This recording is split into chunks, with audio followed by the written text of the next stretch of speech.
Podcasts are hot right now. How do I know? Well, you're listening to one right now, aren't you?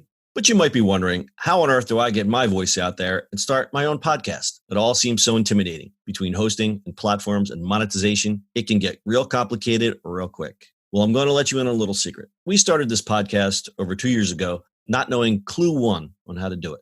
So how did we do it? We did it with Anchor. Anchor is the free podcast app with creation tools that allow you to record and edit your podcast right from your phone or computer. And Anchor will distribute your podcast for you, so it can be heard on all the platforms like Spotify, Apple Podcasts, and many more.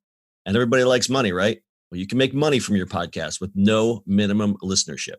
It's everything you need to make a podcast in one place. So go right now, download the free Anchor app, or go to Anchor FM to get started. It's the eCommerce Minute, your daily dose of e-commerce, tech, and retail news with your hosts, Bart, Mroz, and John Suder. The eCommerce Minute is a production of SUMO Heavy, a digital commerce consulting firm in Brooklyn, New York, and Philadelphia. Find us on the web at sumoheavy.com. It's eCommerce Minute episode 655. In today's episode, Nissan gets into auto subscriptions. It's been a few weeks since we've talked on the podcast about some sort of wacky or innovative subscription model, so naturally it's time to talk about a cool one. This time, the subscription is offered by a car company. There's already a few companies testing the waters of car subscriptions like Mercedes-Benz, BMW, Porsche, Audi, and Volvo. But the latest company to foray into the subscription service world is what we'd refer to as a non-luxury brand. Nissan has announced that it would launch a subscription service that allows drivers to switch to a different car as often as every day. The program, called Nissan Switch, is scheduled to launch in the Houston area just as a test run, as a treat. Drivers can choose from two tiers, Select and Premium, at $699 and $899, respectively. The Select tier offers models like the Ultima Sedan and the Rogue crossover, while the Premium offering includes the Maxima Sedan and the Armada SUV, which is one giant SUV.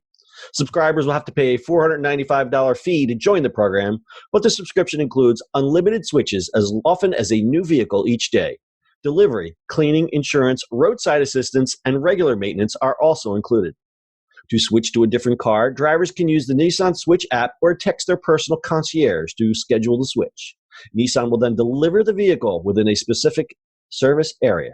Car companies have been experimenting with Netflix-style subscription service for over a year now, seeking to appeal directly to the millennial customers who are less inclined than previous generations to own or lease their vehicle. It's no surprise that those efforts have run into interference from dealers who see subscriptions as undercutting their business model. In fact, a trade group representing California car and truck dealerships filed a petition with the state's new motor vehicle board to stop Volvo from offering cars on a subscription model. A subscription for cars sounds good in theory, but it's important to be careful.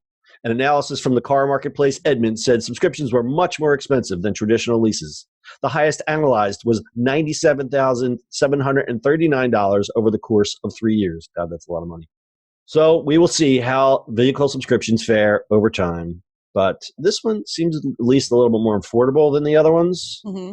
I mean, if you look at the Volvo one, what the SUV was at $750 with insurance and everything else for two, and they changed it. It's 15,000 miles, which is just a normal lease. Yeah, and it's $750 a month with all the maintenance, insurance, and the car. And so that's the thing with the maintenance and insurance becomes a little bit more attractive, especially if you're a younger person who probably gets whacked with a higher insurance bill, or you live someplace where the insurance is a little kooky. This might be a net positive, a net win for you in the pocketbook. The $450 fee offsets that a little bit. Yeah, I mean, this is obviously just for a certain type of person. I don't know what kind of psychopath would switch a car every day, but it's neat that they would offer that. I mean, you'd have to be like a really evil person just to make someone drop a new car off at your house every single day. No, that's just silly. A little crazy. But yeah, I mean, I guess you could do it if you like. One day you needed an SUV, one day you needed that. Like, yeah, I totally agree with that. You know, it's like, oh, I got some things, or I want to take a trip somewhere. It's like, I'll get an SUV. That's really cool. Mm-hmm. But the other ones were doing that, right? Wasn't Mercedes, or you could get access to different vehicles? I think BMW or Mercedes was doing that. Yeah, you can switch up cars every 3 months or something like that.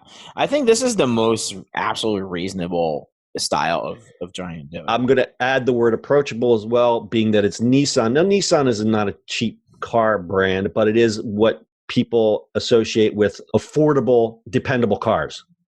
As opposed to, you see a Mercedes or a Volvo, you're like, oh, that's what the elites drive. Or that's what the rich guy down the street drives. Yeah, not like it used to be, but still, that's that kind of car payment and that type of service, the service repairs are just out of reach for most folks. And to see Nissan do something like this, so they're probably appealing to millennials, Gen Zs who are on the fast track, earning a little bit more money, don't want to own a car because want to own anything. I think it'll work for Nissan. I would love to see the price come down another $50 or $100 or so. Then I think you'd get a greater adoption. Just don't know the numbers. I don't know if it makes business sense. And I also think the dealers, you have notes in here, Brittany, about California pushing back. I think the dealers may have a real problem with this because I think it's taking money out of their pocket. But hey, I think the whole car industry in itself is going to be turned on its head within 5 to 10 years anyway. Well, yeah. I mean, this is partial, right? But also look at Tesla, right? How many states were fighting for not having dealerships, right? Tesla doesn't have any. It's insane. It's a weird, you have to sell through dealerships. But that's every single industry that is getting sort of hurt, right? Assuming it's hurt, right? Look at buying houses. There's states that you have to have a realtor, right? Because it's supposed to be negotiated. But with apps and stuff like that, why would you need one? Yeah, with car industry, right? I can walk into a dealership and go, I want this exact car for this price, and they can't say anything because I can just order one online for the same price. So right. And go back to the thing. Go back to the real estate thing. They're trying to keep it so you have to negotiate all this. You go through a service like Houser. Houzer. We have a friend that works there, and it basically is turning the whole real estate model on its head. It's like, I want to move, I want to buy a house here, I want to sell this house here. Tell me how much it is. Right. You cut out all that stress and the fees and just the whole jumping through hoops just to, get a mortgage and all that other kind of stuff. Right. So and then going back to the car stuff, dealerships are losing a lot of money. The percentage of you can't really negotiate anything at a dealership because the percentages are no longer 50 or 20, whatever. It's 2%. Yeah, it's very. When they give you a number, tight. They're like, we have no room. They're like, please. Right. So all they're making, right? They'd rather have you own payments and stuff like that than anything else because it's the only way they're going to make money. Yeah, so they want to steer you towards the financing. They're not making money on the sale. They're making money. No, if you owe them cash, they're like, no, we're not going to give a discount. We're not making money. Right, no discounts for cash. Right. But we will sell you the undercarriage waxing or whatever it is, or the intermittent steering that you need. Maintenance and all that, right? Yeah, right. All of it. Extended warranty, all that kind of stuff. Intermittent steering. Intermittent steering. Mine does that sometimes. We're going to close this one up because my dog is telling me it's time to go. We're going to close up a little stat time. Nissan Motors posted a net loss of 26.1 billion yen or $239 million and a 78% decline in operating profit for the quarter that ended December 31st. Nissan's operating margin in North America was just 1.6% in the fourth quarter. That's a good example for you, Bart. Down from 2.5% a year ago. And finally, Europe posted an operating loss of 4.4 billion yen versus a loss of 7.3 billion yen a year ago on an 8.1% decline in sales of about 130,000 vehicles, also according to Motley Fool. And we'll just add an addendum here. Due to the coronavirus, we're going to see a big shakeup in all types of industries, especially these overseas car industries. And in particular, China. I read this frightening stat the other day that Chinese car sales are down. How much you think, guys? You want to take a bet? 35%. Bart? I think it's 50 or 60 or something like that. 97. Jesus. Chinese car sales are down 97%. Oh, God. And that's a direct correlation to what's going on with the coronavirus because, they're locking down cities and people are like, I can't buy a car now. Wow. Yeah, I don't know. I mean, looking at this coronavirus thing, it ain't over. It's just getting weirder. All right, guys, so happy to end that on a real positive note there. You guys got anything else? No. All right, that's your e-commerce minute for today. We'll see you in tomorrow. That's it for today's show. If you like the show, do us a favor and subscribe or leave us a review on iTunes. And don't forget, you can now listen to the e-commerce minute on your Amazon device.